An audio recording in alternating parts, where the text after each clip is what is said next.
تمام دیکھنے اور سننے والوں کو پیار بھرا سلام۔ یوں تو اللہ تعالیٰ کے دنیا کو تخلیق کرنے کا مقصد انسان کی سمجھ سے بالا تر نہیں، کیونکہ اللہ تعالیٰ نے انسان کو سوچنے سمجھنے کی صلاحیت سے نوازا ہے، اور قرآن پاک میں بھی کئی جگہوں پر انسان کو غور و فکر کی دعوت دی ہے۔ اللہ تعالیٰ نے یہ دنیا اپنے پیارے محبوب حضرت محمد صلی اللہ علیہ وآلہ وسلم کے عشق میں تخلیق کی، اور پھر اس دنیا میں کئی طرح کی مخلوق کو پیدا کیا۔ ان مخلوقات میں جانور، پرندے، درندے، غرض ہر قسم کے چرند پرند شامل ہیں۔ آئیے آج ان میں سے کچھ مخلوق کی تخلیق اور معلومات کے بارے میں بات کرتے ہیں۔ کتابوں کے مطابق ابلیس یعنی شیطان جن تھا۔ اللہ تعالیٰ نے اس کی عظیم عبادتوں کی وجہ سے اسے فرشتوں میں شمار کیا۔ بعد ازاں اس کی ریاضتوں کا سلسلہ شروع رہا، چونکہ یہ وہ دور تھا جب ابلیس جنت میں تھا، اور جنت کی زمین کا کوئی حصہ یا ٹکڑا ایسا نہ تھا جس پر ابلیس نے سجدہ نہ کیا ہو۔ وہ ان سجدوں، عبادتوں اور ریاضتوں کا نتیجہ تھا کہ اللہ تعالیٰ نے ابلیس کو فرشتوں کا سردار بنا دیا۔ لیکن پھر شیطان غرور کا شکار ہو گیا، اور اس نے مٹی کے پتلے یعنی حضرت آدم علیہ السلام کو سجدہ کرنے سے انکار کر دیا، اور یہاں سے ہی خیر اور شر کی طاقتوں کا آغاز ہوا۔ قدیم صحائف اور کتابوں کے مطابق ابلیس کو جب حکم دیا گیا کہ حضرت آدم علیہ السلام کو سجدہ کرو، تو اس نے حقارت سے حضرت آدم علیہ السلام پر تھوک دیا۔ شیطان کا تھوک حضرت آدم علیہ السلام کے پیٹ پر جا گرا تھا۔ بعد ازاں اللہ تعالیٰ نے حضرت جبرائیل علیہ السلام کو حکم دیا کہ جہاں حضرت آدم علیہ السلام پر تھوک گرا وہ مٹی نکال لاؤ۔ اللہ کے حکم کے مطابق جب مٹی نکال لائے تو وہاں ایک چھوٹا سا سوراخ بن گیا۔ یہ سوراخ آج بھی ناف کی شکل میں ہمارے پیٹ پر موجود ہے۔ اللہ تعالیٰ نے اس ناف کے مٹی سے کتا بنایا تھا، اور کتے میں 3 خصلتیں ہوتی ہیں۔ پہلی یہ کہ کتا انسان سے محبت کرتا ہے، کیونکہ یہ انسان کی مٹی سے بنا تھا۔ یہ رات کو جاگتا ہے، اس لیے کہ اسے حضرت جبرائیل علیہ السلام کے ہاتھ لگے تھے۔ یہ انسان پر بھونکتا ہے، کیونکہ شیطان کا تھوک کتے میں شامل ہے، اور کتا ہی وہ واحد مخلوق ہے جو رات کے اندھیرے میں شیطان کے قافلے دیکھتا ہے تو وہ خوفناک آوازیں نکالتا ہے۔ یہ ہے کتے کی تخلیق اور حقیقت۔ مکھی چونکہ ایک معمولی سی مخلوق ہے، لیکن اس کی تخلیق کا مقصد بہت بڑا ہے۔ یہ چونکہ اپنی فانی دنیا اور اس کی خوبصورتی کو ہی اپنا اصل ٹھکانہ سمجھتے ہیں کہ ہمیں ارد گرد کی مخلوق پر غور و فکر کا وقت نہیں ملتا۔ اگر ہم چھوٹی سی مکھی کو ہی دیکھیں تو سوال جنم لیتا ہے کہ آخر اس مکھی کو تخلیق میں اللہ تعالیٰ کی کیا حکمت ہے؟ خراساں کا ایک بادشاہ شکار کھیل کر واپس آنے کے بعد اپنے تخت پر بیٹھا تھا۔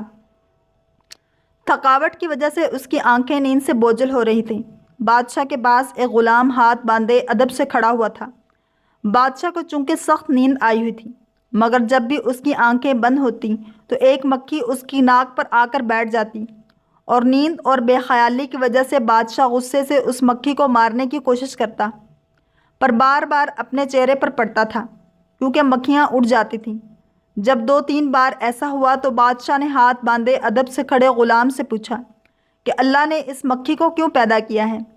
اسے پیدا کرنے میں اللہ کی کیا حکمت پوشیدہ ہے؟ غلام نے بادشاہ کا سوال سنا تو اس نے جواب دیا جو کہ سنہری حروف میں لکھے جانے کے قابل ہے۔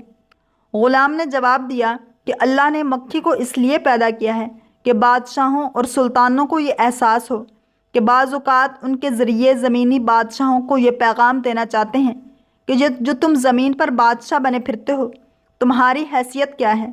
تمہارا زور تو ایک مکھی پر بھی نہیں چلتا، تو تم اس اللہ کا کیسے مقابلہ کرو گے جس نے زمین و آسمان کو پیدا کیا، جس نے تمام مخلوقات کو پیدا کیا ہے؟ یقیناً تمام جہانوں کا مالک صرف اللہ ہے۔ کہتے ہیں کہ بادشاہ کو غلام کی یہ بات اتنی پسند آئی کہ اس نے غلام کو آزاد کر کے اپنا مشیر مقرر کر لیا۔ بلی کو پیدا کرنے کی اللہ کی حکمت کچھ یوں ہے۔ جب حضرت نوح علیہ السلام کی قوم پر پانی کی صورت میں سیلاب کا عذاب آیا، اور اللہ تعالیٰ نے حضرت نوح علیہ السلام کو کشتی بنا کر اس میں سوار ہونے اور ہر جاندار اور پرندے کا ایک ایک جوڑا کشتی میں محفوظ کرنے کو کہا، تو حضرت نوح علیہ السلام نے اللہ کے حکم کی تعمیل کی۔ کشتی پانی میں تھی اور اس دوران کشتی میں چوہے پیدا ہو گئے۔ انہوں نے کشتی کو کاٹنا شروع کر دیا، جس کی وجہ سے کشتی میں پانی داخل ہونے کا خدشہ پیدا ہوا۔ تب حضرت نوح علیہ السلام نے اللہ سے دعا کی کہ اے پروردگار، مجھے ان چوہوں سے نجات دلائیں۔ تب اللہ تعالیٰ نے حضرت جبرائیل علیہ السلام کو پیغام دے کر بھیجا کہ اے نوح علیہ السلام کشتی میں موجود شیر کی پیٹھ پر اپنا ہاتھ پھیرو۔ جو حضرت نوح علیہ السلام نے شیر کی پیٹھ پر اپنا ہاتھ پھیرا تو شیر کے ناک سے زوردار چھینک آئی اور اس کے دونوں نتنوں سے بلیوں کا ایک جوڑا نر اور مادہ کشتی میں گر پڑے، جنہوں نے کشتی میں موجود سارے چوہوں کا صفایا کر دیا۔ تاہم یہ بات غور طلب ہے کہ سارے چوہوں کا صفایا ہو جانے کے بعد چوہوں کی نسل دنیا میں کیسے باقی رہی؟ ممکن ہے سیلاب کے بعد بلی کے نتنوں سے ذریعہ چھینک وہ چوہے بھی باہر نکال لیے گئے ہوں۔ مور اور سانپ چونکہ پہلے جنت میں رہتے تھے۔ مور جتنا اب خوبصورت ہے جنت میں اس سے کئی زیادہ خوبصورت تھا، اور مور کے پاؤں بھی بے حد خوبصورت تھے۔ سانپ کو بھی جنت میں اللہ نے پاؤں سے نواز رکھا تھا، اور سانپ کے منہ سے جنت کی خوشبو جسے ابرک کہتے ہیں آتی تھی، کیونکہ مور اور سانپ جنت سے باہر آیا جایا کرتے تھے۔ ایک دن جب دونوں جنت سے باہر تھے تو ان کی ملاقات شیطان سے ہوئی، کیونکہ شیطان کو اللہ نے جنت سے نکال دیا تھا اور شیطان کسی بھی طرح دوبارہ جنت میں داخل ہونا چاہتا تھا۔ اس نے کہا کہ مجھے بھی اندر جنت میں لے چلو۔ مور نے کہا نہیں، ہمیں اللہ کا خوف ہے، ہم تمہیں اندر نہیں لے جا سکتے۔ شیطان نے سانپ کو اپنی دوستی کا واسطہ دیا۔ تب شیطان نے مور کو مشورہ دیا کہ تم سانپ بن جاؤ اور میں تمہیں نگل کر جنت میں جا کر اگل دوں گا۔